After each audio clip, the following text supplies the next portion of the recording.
Históricamente se ha recorrido ya un largo trecho de la historia de Colombia alrededor de las luchas campesinas que surgen casi inmediatamente cuando los españoles entran y deciden construir un sistema de haciendas.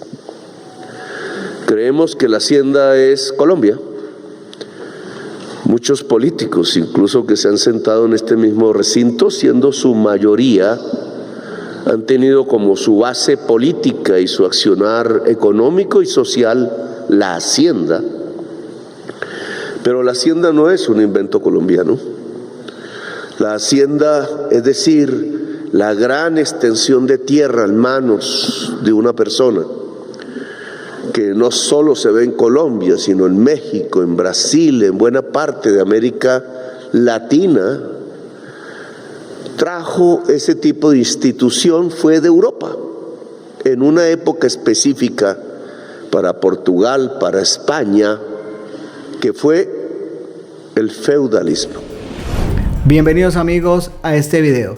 Ese discurso del presidente Petro que ustedes ya han comenzado a ver y que van a continuar viendo tiene unos elementos muy fuertes, bien interesantes, pero hay que entenderlos y no siempre todo el mundo está preparado para entender, por ejemplo, el feudalismo o lo que pasó con Pablo Escobar, etcétera. Así que lo que hemos hecho es enriquecer ese discurso a través de unas aclaraciones en video que muy seguramente le van a resultar útiles para entender no solamente el contexto de lo que está diciendo el presidente, sino también el contexto de lo que se vive en Colombia y en buena parte del mundo. Así que por favor vea el video hasta el final, no se le olvide dar me gusta, comentar y compartir. La hacienda es hija del feudalismo, no del capitalismo, no del socialismo, no de la modernidad, no de los últimos siglos. Tiene que ver por allá con los castillos feudales, los ejércitos privados de los señores feudales, en un mundo donde la mayor parte de los seres humanos eran siervos, servidumbre.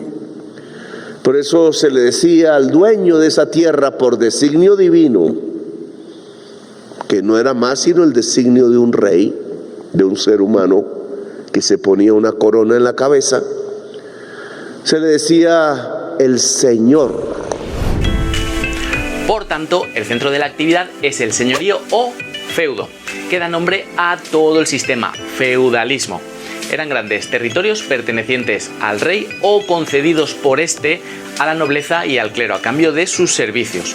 Los señoríos lo componían dos partes, la reserva señorial y los mansos. Vamos con la reserva señorial. Es el territorio directamente explotado para el señor. Incluía su residencia, el castillo o la casa señorial, que solía situarse en el centro del feudo, sobre un terreno elevado y protegido normalmente por un foso y gruesas murallas. La parte más importante solía ser la torre del homenaje, donde se situaban las posesiones del señor y su familia.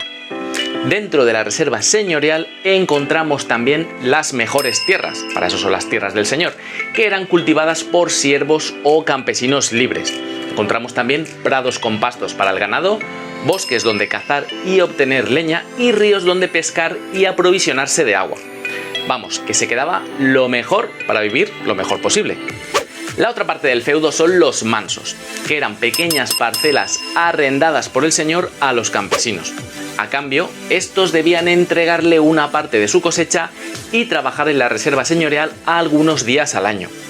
Los campesinos debían pagar otro impuesto a la iglesia llamado diezmo, que consistía en la 10ª parte de la cosecha. La economía del feudo era predominantemente agraria y estos feudos eran autosuficientes, es decir, que en ellos se realizaban todas las tareas agrarias y se fabricaban todos los artículos necesarios para la vida cotidiana, como por ejemplo artículos de herrería o carpintería. Además, algunas instalaciones como molinos, hornos o prensas eran propiedad del señor, que también cobraba a los campesinos por utilizarlas. Como veis, los campesinos tenían que pagar por todo y no tenían casi nada. En muchas partes de Colombia eso ha tenido diferentes sinónimos: señor, don, patrón, etc. Es lo mismo, es el mismo feudalismo mental. Esos señores, dones o patrones, han sido los dueños del poder político en Colombia. No han sido los industriales, que son diferentes, que son urbanos a veces, agroindustriales a veces. No han sido los pequeños comerciantes del barrio chapinero de Bogotá o de tantas ciudades grandes de Colombia. No han sido los estudiantes y las estudiantes, indudablemente muchísimo menos los dueños del poder han sido los obreros, las obreras, las señoras que aquí traen el tinto, jamás han estado cerca del poder. Cerca del poder han estado quienes se sientan aquí todos los días o casi todos los días, algunos sin hablar, otros hablan mucho, unos hablan cosas inteligentes, pocos hay que decir, otros no tanto, etcétera.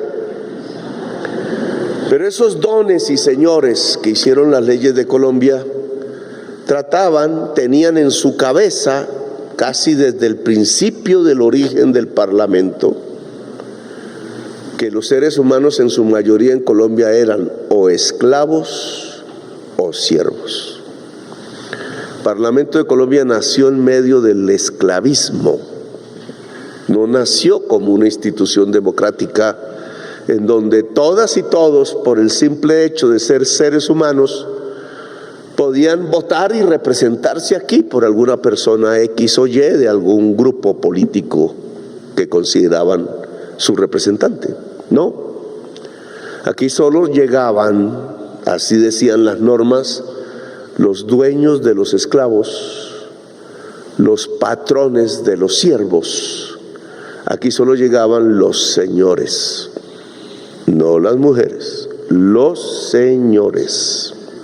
Hicieron las primeras leyes de Colombia, crearon esta primera república. Si ustedes ven en ese cuadro muy bien pintado, que siempre me acompañó durante 20 años, este es el recinto de la Cámara de Representantes. Aquí llegué con un pelado por allá, me sentaban en el fondo y me hacía oír, pero no hay un negro. Casi todos en sus rostros parecen españoles. Y nosotros nos parecemos a ellos en ese cuadro, porque la verdad eran hijos de españoles.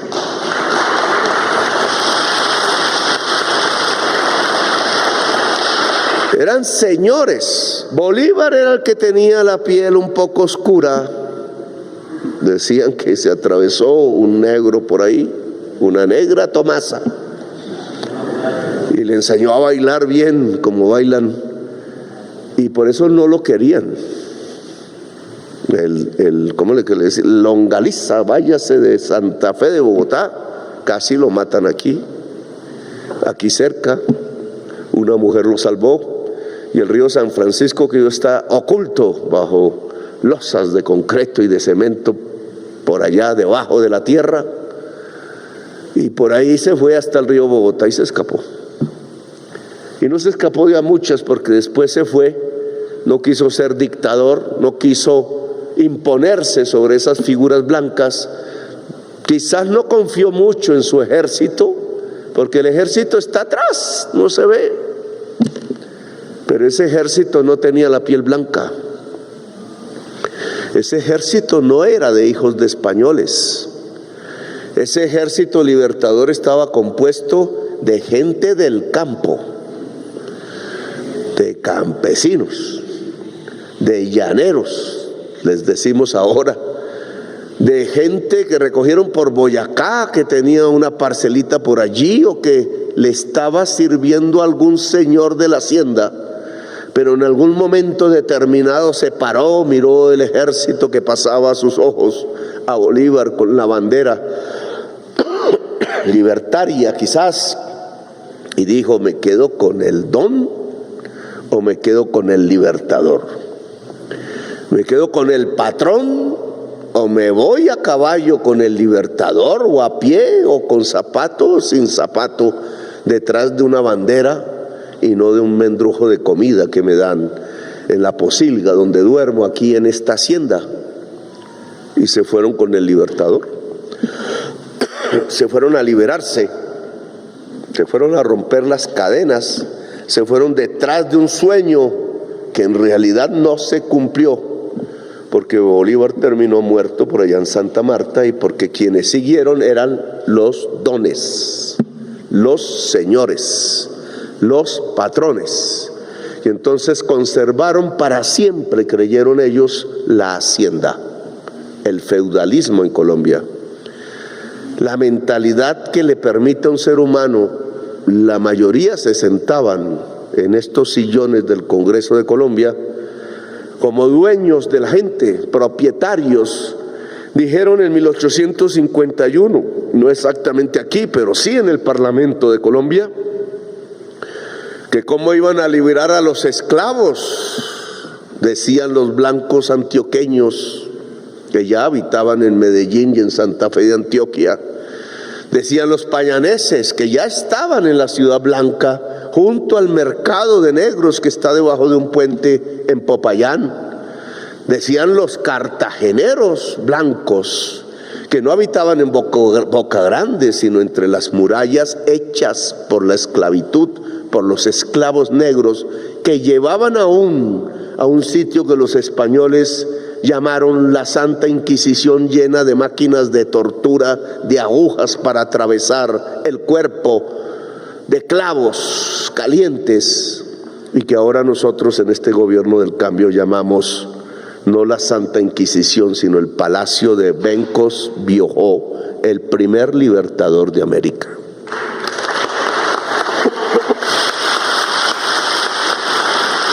Dijeron en ese parlamento, en ese entonces, que la única manera, se lo dijeron a los liberales, que se dijeron liberales y se crearon como partido liberal.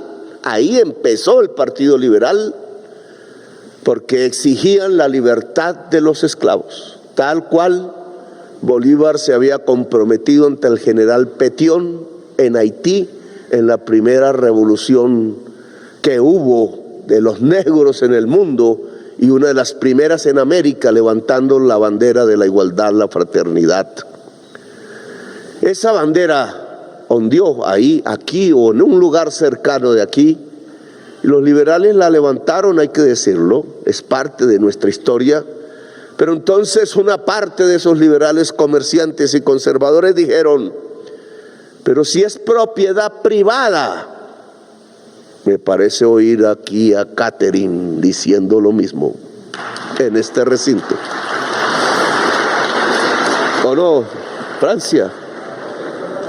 Pero si es propiedad privada el negro y la negra y sus hijos y sus nietos, y de ahí en perpetuidad, no puede pasar una ley que diga libertad de los esclavos sin indemnización de la propiedad privada.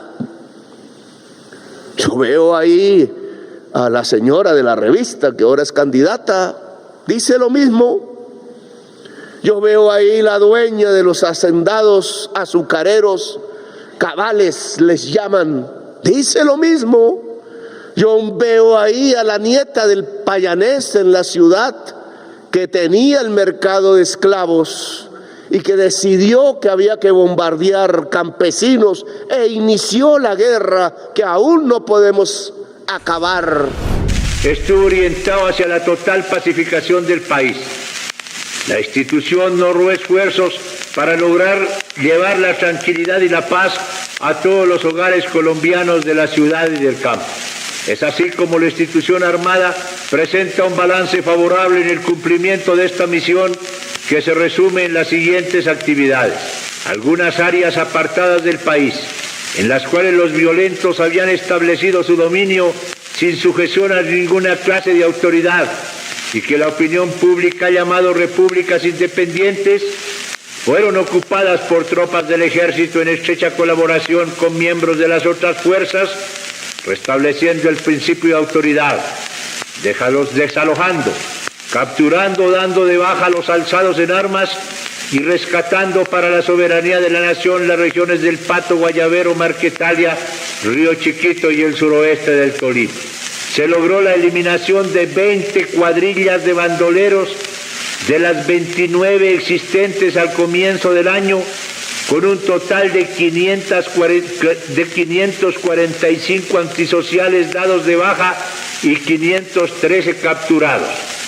Igualmente fueron decomisadas 229 armas de largo alcance, 1.878 de corto alcance, 29 granadas MK2 y 19.817 cartuchos de distintos calibres. En igual forma y dentro de las operaciones llevadas a cabo, es digna de encomio la labor realizada por la Fuerza Aérea, tanto en misiones de combate como en apoyo logístico, en las cuales tuvo destacada actuación el grupo de helicópteros asignado a la actual zona de operación. El presidente Valencia y dice lo mismo. Y entonces, ¿qué ha cambiado en Colombia? Si lo mismo que decían para no permitir la libertad de esclavos, es lo mismo que hoy dicen para no permitir que el campesinado de Colombia tenga la tierra.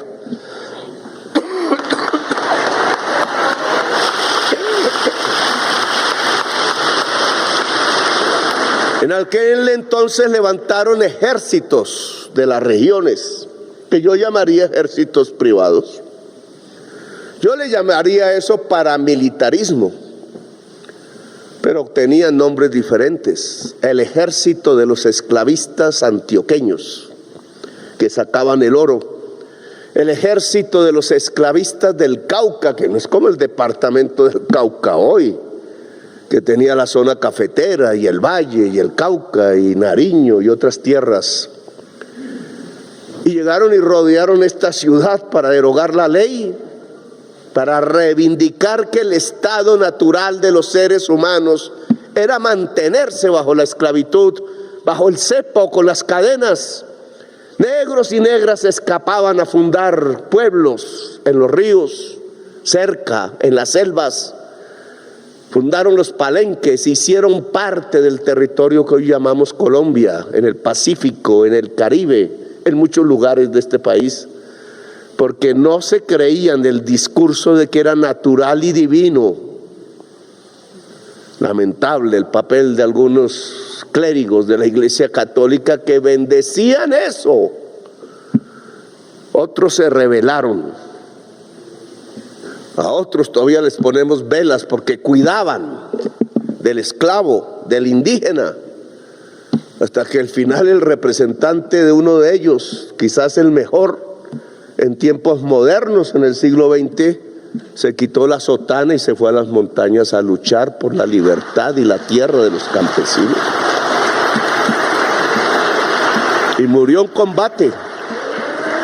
Ahora no lo recuerdan porque ahora dicen que ellos eran terroristas y narcotraficantes, pero no había ni narcotráfico ni terror. Había una lucha de decenios, de siglos, porque hubiese justicia y democracia en Colombia y fundamentalmente libertad. La bandera de Bolívar la habían ensuciado y la habían enterrado con su propio cuerpo. Y el Ejército Libertador desapareció en 1850 por decreto. Y su último general, el último general del Ejército Libertador, tuvo que salir derrotado por esas tropas esclavistas y abandonar la insurrección obrera, porque fueron los obreros de Bogotá los que lo hicieron presidente, el único presidente indígena de Colombia, el general José María Melo, el último general del Ejército Libertador y el primer internacionalista de las Américas, aunque había muchos antes. Bolívar dormía en una casa de Haití, que hoy es nuestro consulado, buscando armas, hombres, dinero para poder liberar América. Por eso Petión dijo: yo entrego todas estas armas y estos barcos, pero usted entrégueme la libertad de los negros y las negras en el continente. Y no cumplió. No alcanzó a cumplir. Solo hasta 1851, cuando ni Petión ni Bolívar estaban vivos, se hizo. General Melo murió luchando en Centroamérica por los pobres. al sur de México, donde hoy los indígenas se levantan de nuevo pidiendo democracia, en Chiapas. Fue presidente de la Nueva Granada en 1854, luego de la Revolución de los Artesanos, pero su sucesor, Tomás Cipriano de Mosquera, lo envió al exilio. Se hizo un líder revolucionario en Centroamérica y por ello fue fusilado en México en 1860. El último oficial del ejército de Bolívar y presidente de la República de la Nueva Granada en 1854, general José María Melo, nació en Chaparral, Tolima, pero luego murió fusilado en México por las fuerzas del general Juan Ortega como soldado del reformista liberal Benito Juárez, luego de ser exiliado por Tomás Cipriano de Mosquera. Participó en Bomoná, en Pichincha, en Junín, en Ayacucho, en el Callao y hasta en el Portete de Talca. Muy cerca de la frontera con Guatemala, en la hacienda Juncaná, en Chiapas, en el sur de México, fue fusilado y sus restos fueron enterrados con los de otros militares. Para el presidente Gustavo Petro, José María Melo es uno de los símbolos históricos más importantes del Ejército Libertador, porque luego fue un presidente popular apoyado por artesanos y campesinos. Desde su primera visita oficial a México, le pidió buscar sus restos a su colega Andrés Manuel López Obrador. Yo me quisiera llevar los restos del general José María Melo a Colombia. Allá tuvo hijos e hijas indígenas que lo reclaman como un héroe, mientras Colombia lo olvida. ¿Por qué en Chiapas el general Melo es un héroe y tiene un monumento? ¿Y por qué en Colombia nadie sabe quién es el general Melo? Por una sola razón: porque fue el último general de Bolívar y no les gustan las ideas de Bolívar.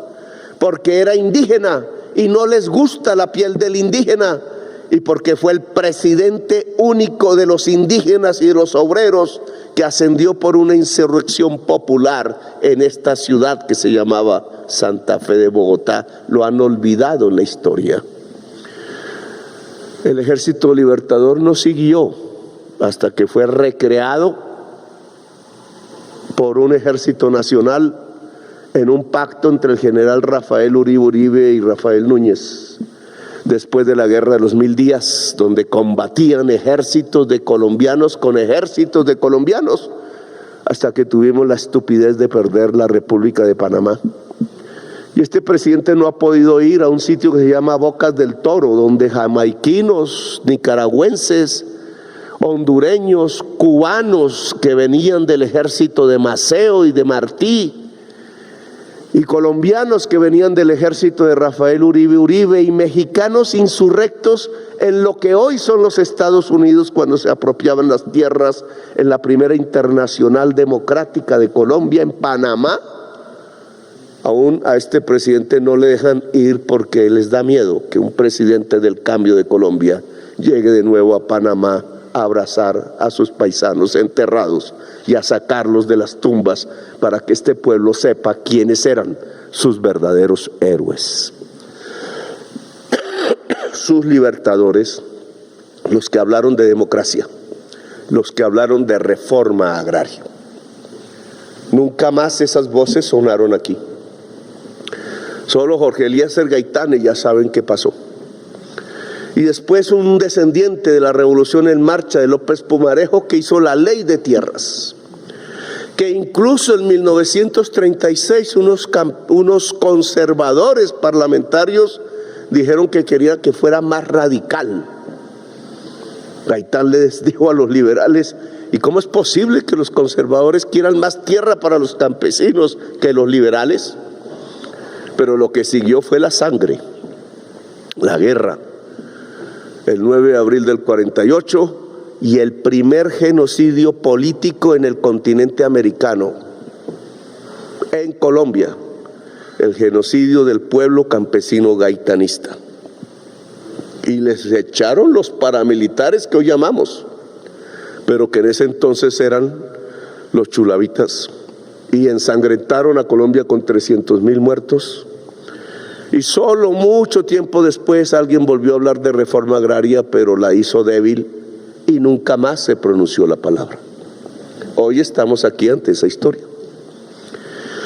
Y ante esa historia tenemos que saber si seremos simplemente un maquillaje, un episodio retórico y discursivo más, una moda. Se nos ocurrió cambiar un poco a los politiqueros y poner a los que los criticaban un ratico apenas, para ver si les gustaba la riqueza o el poder o se calentaban las sillas, pero dejarlos pasarlo más rápidamente para que no quedara ni huella de su presencia en estos recintos en la historia del país. Somos nosotros ahora los que determinamos si de verdad cambiamos a Colombia o no. Si volvemos atrás y elegimos a los verdugos, a los que desplazaron a millones de campesinos en Colombia. Hoy tenemos la oportunidad de ir hacia el poder porque apenas estamos en el gobierno. Claro que hemos logrado cosas retóricas hasta este momento. La Constitución Nacional por fin tiene la palabra campesino, siendo el 32% de la población.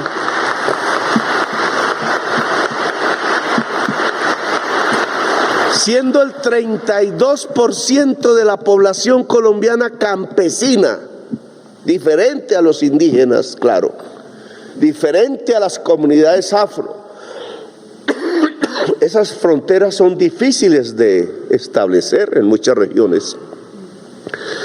Pero hay un campesinado que ha labrado la tierra y ha alimentado a Colombia en estos 5 siglos. Y no está escrito su nombre en la Constitución del país. Solo están los señores blancos, los dones, los patrones, los señores. Este gobierno puso la palabra en la Constitución con el Congreso de Colombia, porque se hizo por acto legislativo, porque el Congreso de Colombia empezó a llenarse de mujeres. Ya no son señores y dones. Se empezó a llenar de campesinas. En una votación aquí dijeron reforma agraria, entonces yo dije que se impidan los que tienen haciendas, levanten la mano los que tienen haciendas y frun, liberales y conservadores. Entonces dijeron que no se podían impedir y obviamente abolieron la palabra reforma agraria del proyecto que se estaba discutiendo. Era un congreso de hacendados. Al ser un congreso de hacendados con el narcotráfico, Pablo Escobar se sentó allá atrás y era del Partido Liberal y estaba sentado al lado de César Gaviria y hacían leyes en favor de los narcotraficantes. Yo le quiero decir que nosotros no tenemos mentalidad vengativa. Lo que nosotros queremos aclararle a la opinión pública es que hay gente que falsamente predica la moral. Les quiero decir que con el apoyo de todos ustedes aplastaremos los títeres y los muñecos políticos de campo que fabrican la oligarquía colombiana. Durante la campaña, Escobar hacía alarde de sus supuestas contribuciones a los candidatos. Va a hacer su intervención. Yo quiero, para no ser muy extenso en el uso de mi palabra, pedir a todos ustedes, en nombre de la ciudadanía, de la soberanía y de los derechos humanos, ayuda para combatir el tratado de extradición. Como lo anunció, que renuncie porque yo estoy dispuesto a presentarme personalmente en el Congreso de la República y a enfrentarme con él para que demuestre las acusaciones que ha hecho contra mi persona y para yo demostrar claramente las acusaciones que se han hecho contra el señor ministro. De la renovación, porque nosotros no vamos a permitir que nuestras listas estén viciadas de caciquismo y de elementos inéditos y caducos. Pues ese Congreso vio cómo esos narcotraficantes se adueñaban de la tierra, cómo traían pagos. Los asesores militares no se llamaba Pegasus, pero era de Israel. Yair Klein, de Israel, volvió a hacer lo mismo de Pegasus, no lo trajo, sigue allá encantado, matando decenas de miles de niños. Hoy es un criminal de guerra declarado por la Corte Penal Internacional, el señor Netanyahu, Pero ese tipo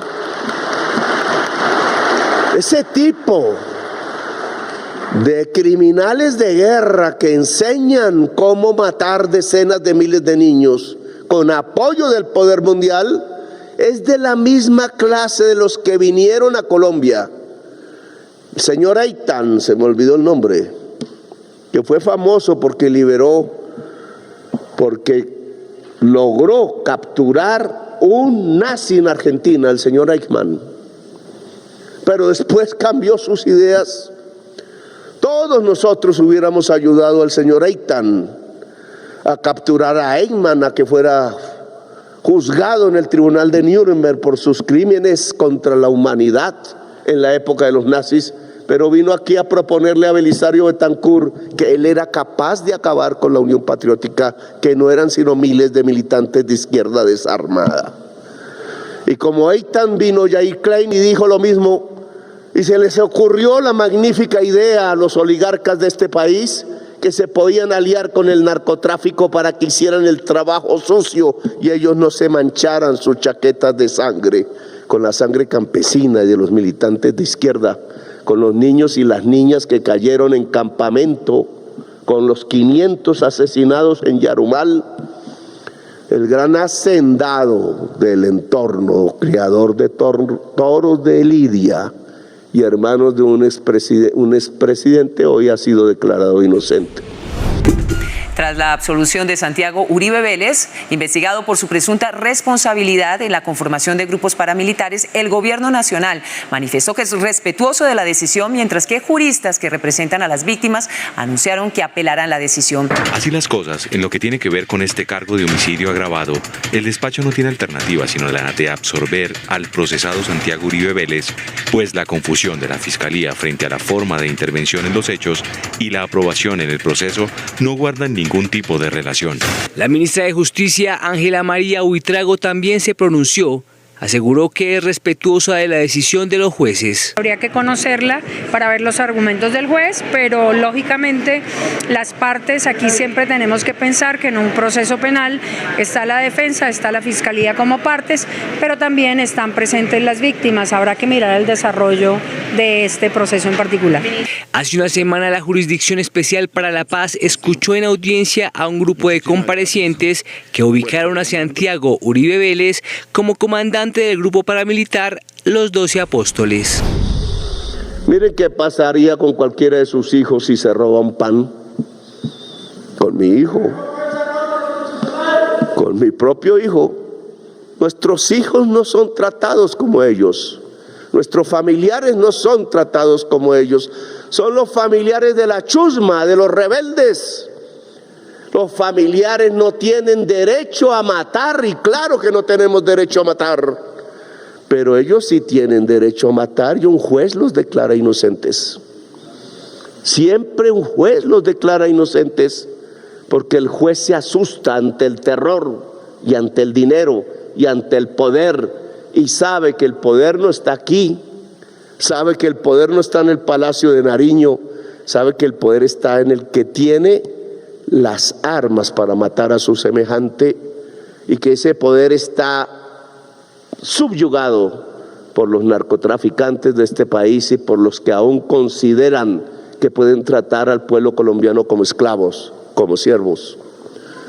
Que no está el poder en manos de nosotros, solo que hemos ascendido una escalera y tenemos que decidir si nos devolvemos hacia abajo y los aceptamos como verdugos y nuestros hijos sufrirán las consecuencias, o terminamos de subir la escalera y les decimos no les vamos a hacer nada, pero quítense de aquí porque el poder es del pueblo. Si construimos una democracia, y si es por ahí, no solamente tiene que haber una palabra de campesinado en la Constitución, sujeto de derechos en la Constitución, sino tiene que haber una ley que aquí no quieren aprobar, la ley de la jurisdicción agraria. Nos están mostrando la catadura de la política tradicional, sí, para que ese campesinado no se ponga bravo, Sí, para que no salgan a las carreteras por montones. Sí, para que el presidente de la República diga que hizo algo.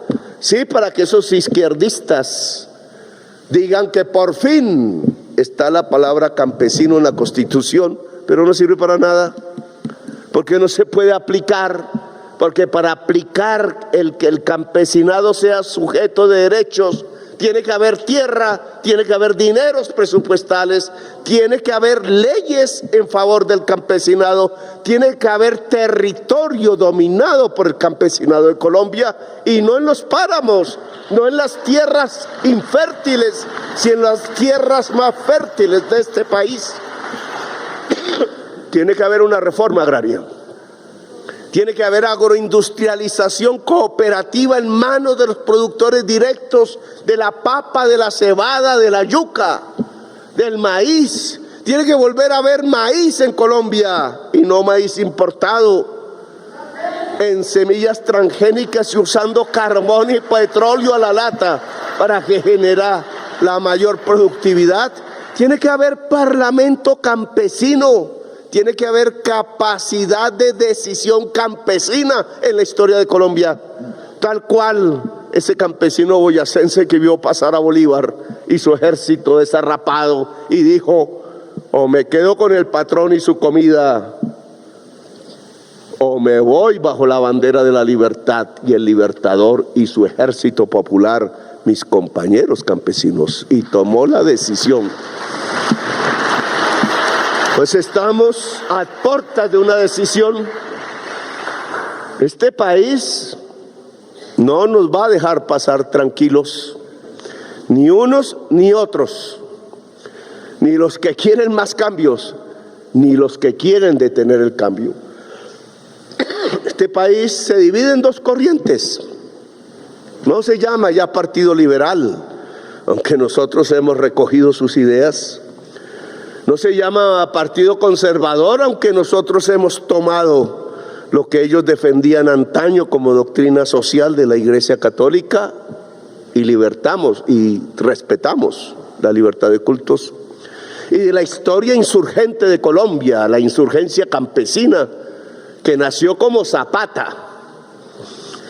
Zapata nunca se hubiera vuelto un traqueto.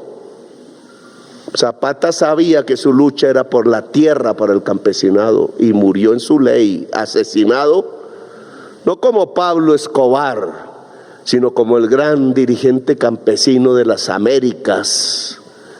Tienes dos caminos, decía: o te portas como gusano y no protestes porque te pisen, o vuela como el águila. Y nosotros volamos como el águila.